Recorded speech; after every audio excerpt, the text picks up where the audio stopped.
आज की कहानी है विक्रम बेताल की 7वीं कहानी, राजा चंद्रसेन और नवयुवक सत्वशील।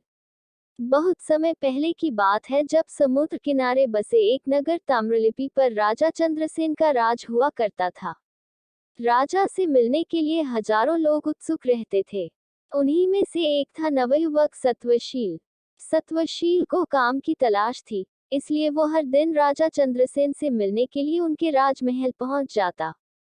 अफसोस, उसे हर बार दरबारी भगा देते थे। ऐसा होते होते बहुत समय गुजर गया, लेकिन लड़के ने हिम्मत नहीं हारी। वो राजमहल के साथ ही हर उस जगह पहुंच जाता जहां राजा की सवारी जाती थी। एक दिन राजा भ्रमण कर अपने सैनिकों के साथ महल की ओर लौट रहे थे। कड़ी धूप होने के कारण राजा को काफी तेज प्यास लगी।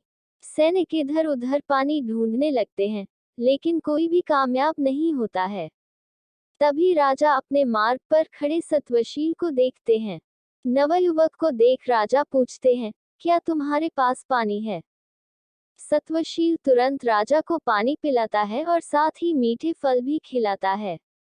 राजा उससे काफी प्रसन्न होते हैं और कहते हैं, मैं तुम्हें कुछ भेंट देना चाहता हूँ, बताओ तुम्हें क्या चाहिए? भूपति चंद्रसेन के सवाल पूछते ही झट से सत्वशील कहता है कि महाराज, मैं लंबे समय से काम की तलाश कर रहा हूँ।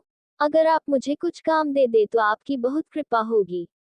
इतना सुनते ही राजा तुरंत उसे अपने दरबार में नौकरी दे देते हैं और कहते हैं कि उसके द्वारा पिलाए गए पानी का उपकार वो जीवन भर याद रखेंगे। वक्त बीतता गया और अपनी प्रतिभा की वजह से नवयुवक राजा का बहुत करीबी बन गया। एक दिन भूपति चंद्रसेन सत्वशील से कहते हैं, हमारे नगर ताम्रलिपि में बेरोजगारी काफी बढ़ गई है, इसके लिए हमें कुछ करना चाहिए। इतना सुनते ही नवयुवक कहता है, आप हुक्म कीजिए महाराज। राजा कहते हैं, हमारे पास एक टापू है जो काफी हरा भरा है। अगर वहां कुछ खोज की जाए तो काम के कुछ अवसर मिल सकते हैं। इतना सुनते ही सत्वशील जी महाराज कहकर टापू के लिए रवाना हो गया। समुद्र के रास्ते टापू के पास पहुंचते ही सत्वशील को पानी में तैरता हुआ एक झंडा नजर आता है। झंडे को देखते ही वो हिम्मत जुटाकर पानी में कूदता है। पानी में कूदते ही नवयुवक सत्वशील टापू की राजकुमारी के पास पहुंच जाता है, जहां वो अपनी सहेलियों और सेविकाओं के साथ गाना गा रही होती हैं। राजकुमारी को नवयुवक अपना परिचय देता है।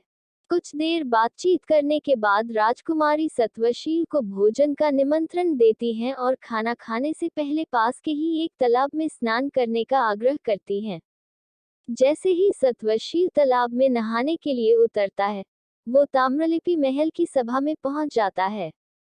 एकदम सभा में सत्वशील को देख राजा चंद्रसेन चकित हो जाते हैं। वो उससे पूछते हैं, अरे, तुम यहाँ कैसे? सत्वशील राजा को पूरी घटना के बारे में बताता है।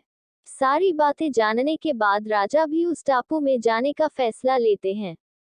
वहां पहुंचकर भूपति चंद्रसेन उस टापू पर जीत हासिल कर लेते हैं। ऐसा होते ही राजा चंद्रसेन को राजकुमारी उस टापू का राजा घोषित कर देती है। राजा टापू को जीतने की खुशी में वहां की पूर्व राजकुमारी और सत्वशील की शादी करवा देते हैं। इस तरह राजा चंद्रसेन सत्वशील के पानी के उपकार को चुकाते हैं। इतनी कहानी बताकर बेताल चुप हो जाता है और विक्रम से पूछता है कि राजा चंद्रसेन और सत्वशील दोनों में से सबसे बलवान कौन था? सवाल सुनते ही विक्रम बोल पड़ता है, सत्वशील ज्यादा शक्तिशाली था। बेताल पूछता है, कैसे? तब विक्रम बताता है कि सत्वशील बिना कुछ सोचे समझे ही टापू के पास झंडा देखकर पानी में कूद जाता है। वहां कूदने पर उसे किसी भी तरह का खतरा हो सकता था, जबकि राजा को पता था कि वहां पानी में कोई खतरा नहीं है। सवाल का जवाब मिलते ही बेताल राजा विक्रम के कंधे से उड़कर वापस घने जंगल में किसी पेड़ पर जाकर बैठ जाता है। कहानी से सीख, हिम्मत कभी नहीं हारनी चाहिए और कर्म लगातार करते रहना चाहिए। ऐसी और मजेदार कहानियां सुनने के लिए मेरे चैनल को लाइक, सब्सक्राइब और शेयर करें।